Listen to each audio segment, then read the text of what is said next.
आज हम पाठ नंबर 6 पढ़ने जा रहे हैं,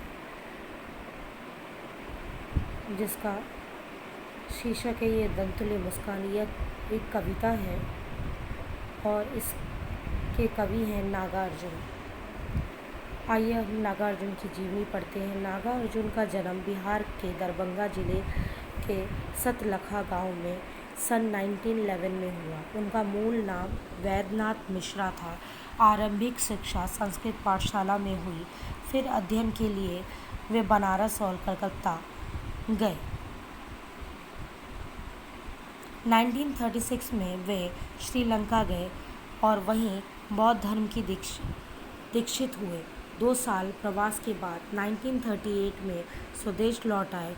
घुमक्कड़ी और अक्खड़ स्वभाव के धनी नागार्जुन ने अनेक बार संपूर्ण भारत की यात्रा की। सन 1998 में उनका देहांत हो गया। नागार्जुन की प्रमुख काव्य कृतियाँ युगधारा, सतरंगे, पंखों वाली, हजार हजार बाहों वाली, तुमने कहा था, पुरानी जूतियाँ का कोरस, आखिर ऐसा क्या कह दिया मैंने, मैं मिलिट्री का बूढ़ा घोड़ा। नागार्जुन ने कविता में साथ साथ उपन्यास, अन्य गद्य विधाओं में भी लेखन किया है। उनका संपूर्ण कृतित्व नागार्जुन रचनावली के 7 खंडों में प्रकाशित है। साहित्यिक योगदान के लिए उन्हें अनेक पुरस्कारों से सम्मानित किया गया, जिससे प्रमुख है हिंदी अकादमी, दिल्ली का शिखर सम्मान, उत्तर प्रदेश का भारत भारती पुरस्कार एवं बिहार का राजेंद्र प्रसाद पुरस्कार। मैथिली भाषा में कवि के लिए गए साहित्य अकादमी पुरस्कार प्रदान किया गया। राजनैतिक सक्रियता के कारण उन्हें अनेक बार जेल जाना पड़ा। हिंदी और मैथिली के समान रूप से लेखन करने वाले नागार्जुन ने बांग्ला और संस्कृत में भी कविताएं लिखी। मातृभाषा मैथिली में वह यात्री नाम से प्रतिष्ठित थे। लोक जीवन का गहरा सरोकार रखने वाले नागार्जुन भ्रष्टाचार, राजनीतिक, स्वास्थ्य और समाज की पतनशील स्थिति के प्रति अपने साहित्य में विशेष सजग रहे।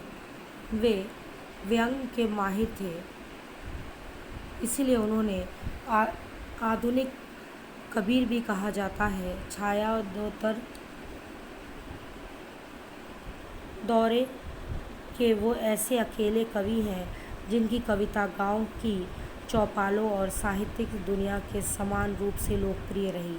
वे वास्तविक अर्थों में जनकवि हैं। सामायिक बोध की गहराई से जुड़े नागार्जुन की आंदोलनधर्मी कविता के व्यापक लोकप्रियता मिली। नागार्जुन ने छंदों में काव्य रचना की और मुक्त छंद में भी। अब आइए पढ़ते हैं दंतुल्य मुस्कान के बारे में। पाठ में क्या दिया गया है।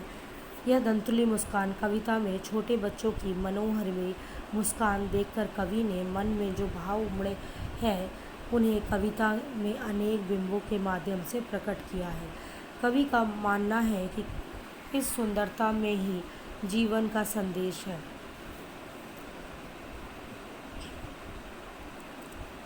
इस सुंदरता को व्यापित ऐसा है कि कठोर से कठोर मन भी पिघल जाए।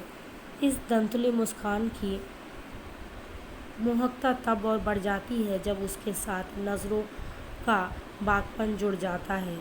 फसल शब्द सुनते ही खेतों में लहलाती फसल आंखों के सामने आ जाती है, परंतु फसल है क्या और कैसे पैदा करने में किन किन तत्वों का योगदान होता है, इसे बताया है नागार्जुन ने अपनी कविता फसल में। कविता यह भी रेखांकित करती है कि प्रकृति और मनुष्य के सहयोग से सृजन संभव है। बोलचाल की भाषा की गति और लय कविता को प्रभावशाली बनाती है। कहना ना होगा कि यह कविता हमें उपभोक्ता संस्कृति के दौर में कृषि संस्कृति से निकट ले जाती है।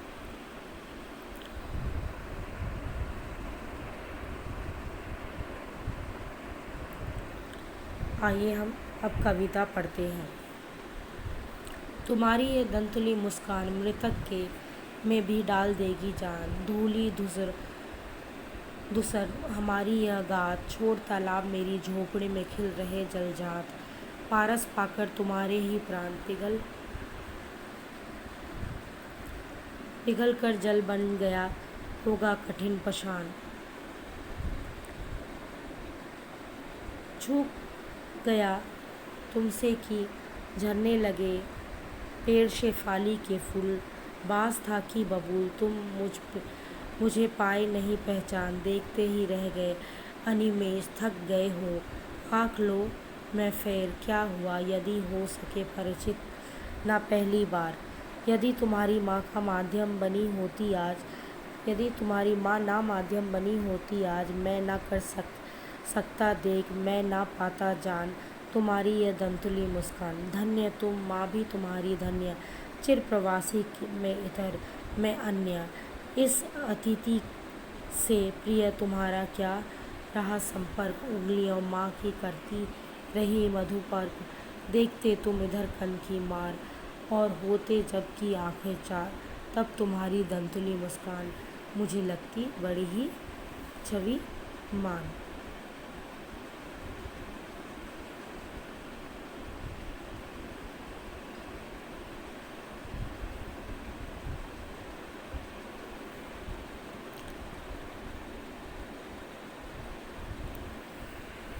इस कविता में नागार्जुन शिशु के मुस्कान के सौंदर्य के बारे में बताते हैं। कवि कहते हैं शिशु की मुस्कान इतनी मनमोहक और आकर्षित है